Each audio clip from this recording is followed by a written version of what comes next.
Доганяйте раз і в спину стріляйте, вони с'ються всі. Просто вставайте їх і стрілкотньою добивайте.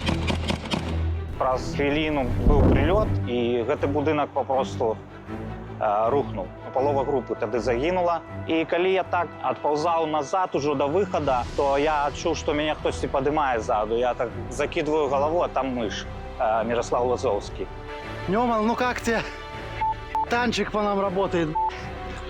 Вот это Миш Мирослав Лазовський загинув. Йому там не хватило літерально там кілька метрів до укриття. Фронт – це не там, де пролетить FPV, фронт – це там, де стоїть нога піхотинця. Коли ось ми переможемо, тоді вже я зміню броніки і зброю на портфелі кашуль.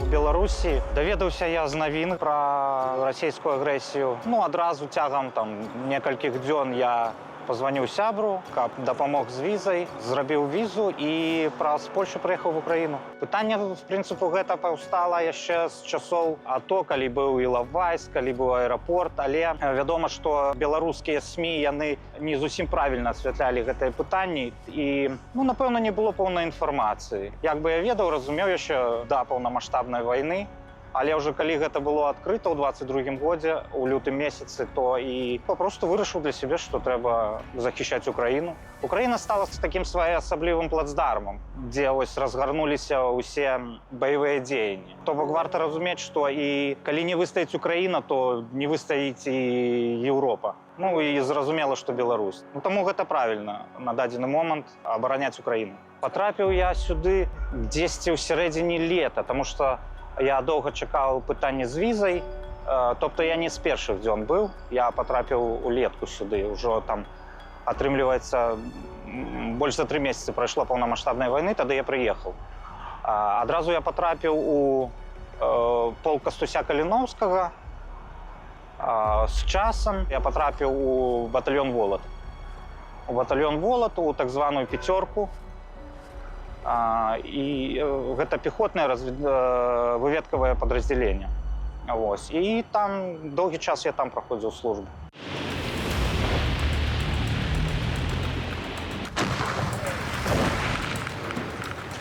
Постріл!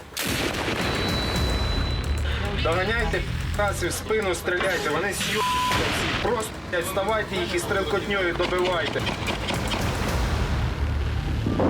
Бойовий шлях почав я на запорізькому накерунку, Орехов, Харківський накерунок. Під час служби в 3-й штурмовій це була Луганщина. Значно для мене це була оборона Бахмута.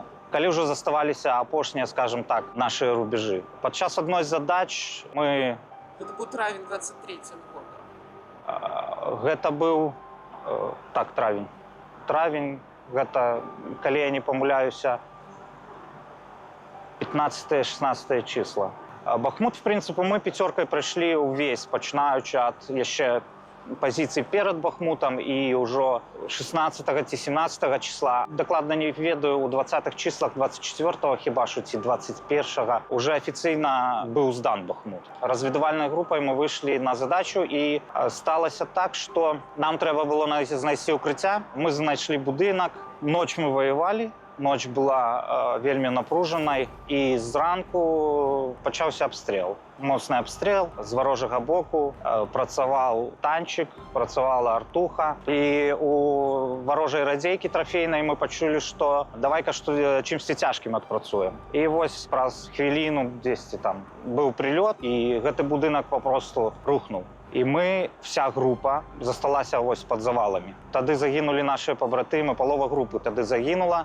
Один вийшов хлопець на своїх ногах, все нормально, а ми втрьох були 300, ми були пораненими. На допомогу нам прийшли смежні підрозділи, взяли домкрати і почали витаскувати нас. Кілька хлопців самі вибрались. Я був під завалами, затиснутий моцно, і зі мною був мій побратим, мій другий номер, він там і загинув. Прийшли з домкратами, мене витягнули, вельми тяжко, звісно, але витягнули. І коли я так відповзав назад уже до виходу, то я чув, что меня кто-то поднимает сзаду. Я так закидываю голову, а там мышь, Мирослав Лазовский. И он таки на меня, Нема, як ты? Я кажу, нога. А он поглядел на мою ногу и сказал, все, на эвакуацию. И передал меня смежному подрозділу. Вось. Падчас гэтай аперацыі я выходзіў адзін з Бахмута, ну, з нашых. Смежны падроздзел мяне зацягнуў, можна так сказаць, там, на пэўную лакацыю адну. І я працяглы час там быў. І ось вночі приїхала броня і вже тоді евакуювали мене. Мирослав Лазовський загинув, адыходзячы, забраўшы зброю, прикрываў наших хлопцаў. І я дакладна не ведаю, бо гэта не конкретно при мне было. Я так разумею, ён адзін быў. Ці то снайпер, ці то аскепак гэта быў. Група эвакуацыі на наступны... Про гэта я даведаўся ўжо на стабілізацыйным пункце у...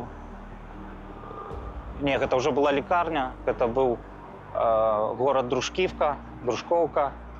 І там ужо хлопцы, якія таксама выйшлі параненыя, яны прыехалі, мы з імі там сустрэліся, і яны ўжо паведалі мне, што мыш Мирослав Лазовскі загінуў. Яму там не хапіла літаральна там некалькі метраў да укрыцця, да каманднага пункта. Вперед выставить! Глаза! Очередного вперед, подтягивайся! Около героя очередного. Что, сука, добегали, мрази, прибежали, война закончилась для вас сегодня. И для этого тоже. Бахмут, белорусы.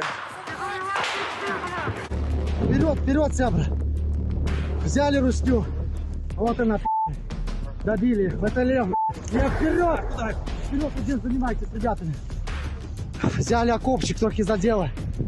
Вот это вот, оккупанты. Да-да-да. Оп, вот это ужасно. Я понял, что это пидор.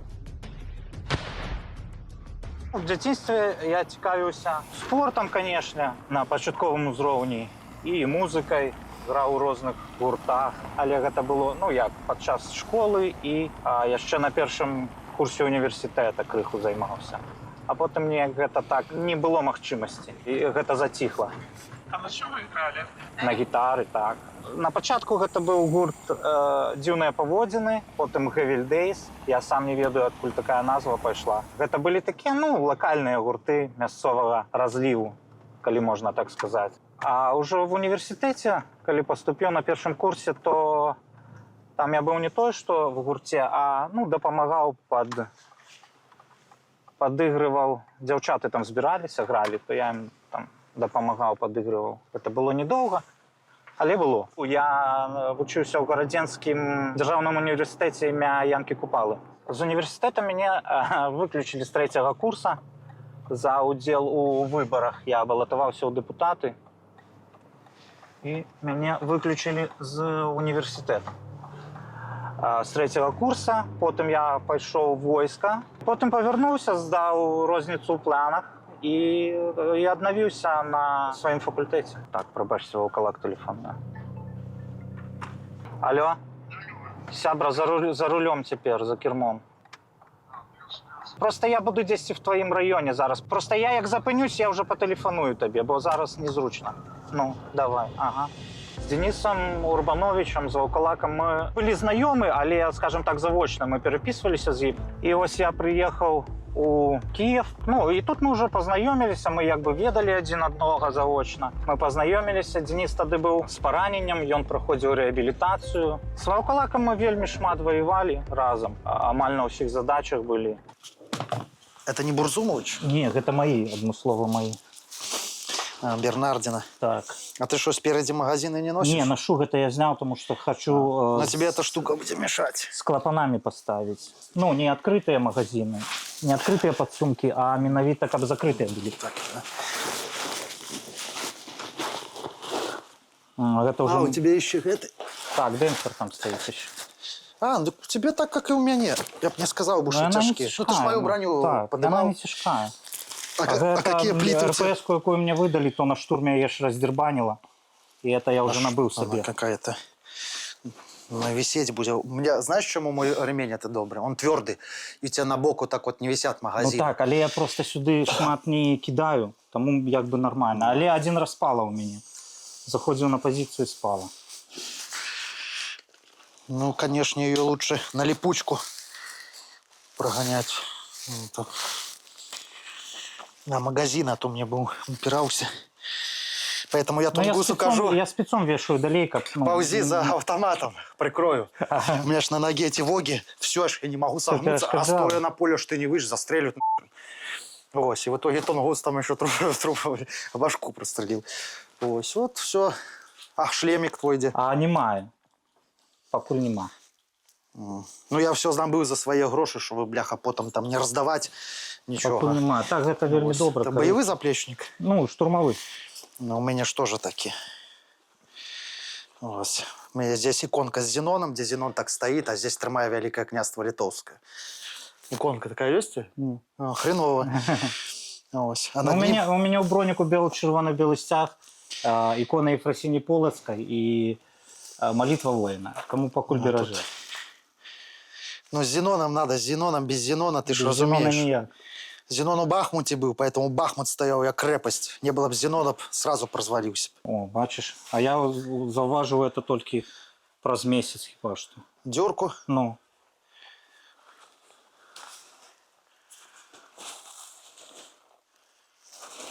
А, ну, ой, дёрка. Оп. Та скепка моя Так, протолкала. так.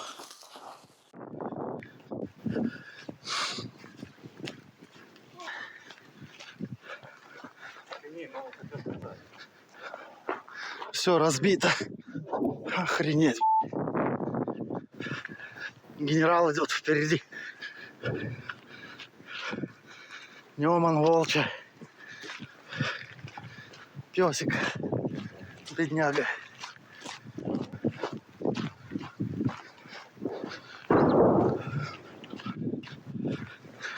Воїн, сапраўдны воїн, які, будем так казаць, быў на самом перадке і непасрэдна бачыў сваімі глазамі, чуў сваімі вушамі, адчуваў пах этой крыві, калі шмат крыві, трупаў, все гэта ён бачыў і адчуў на сабе, таму я думаю, што нам такіх воінаў трэба бярэгчы, таму што ён атрымаў вялізны баявы вопыт, прайшоў вялізны баявы шлях, я ў ім ніколькі не сумняваўся, дарэчы, заўсёды з ім шоў, калі я не памыляюсь, у першай двойкі.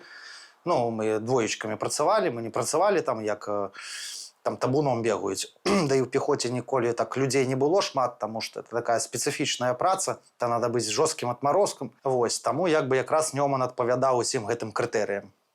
Вось. Ну і на беларускай мове, чтоб маскаль, калі праслухаў, не зразумеў, пра што мы кажам. Нёман, ну как тебе? Танчик по нам работает. Вот дело. Здание первых два сюда пошло. Второй. Да, дым идет. Второй пошел туда. 3 танка по нам. 2 прилета сюда, 1 туда. Вот так сейчас все выглядает. Разбито. Разбито. Гоблин, Волколаку. Волколак на суезе.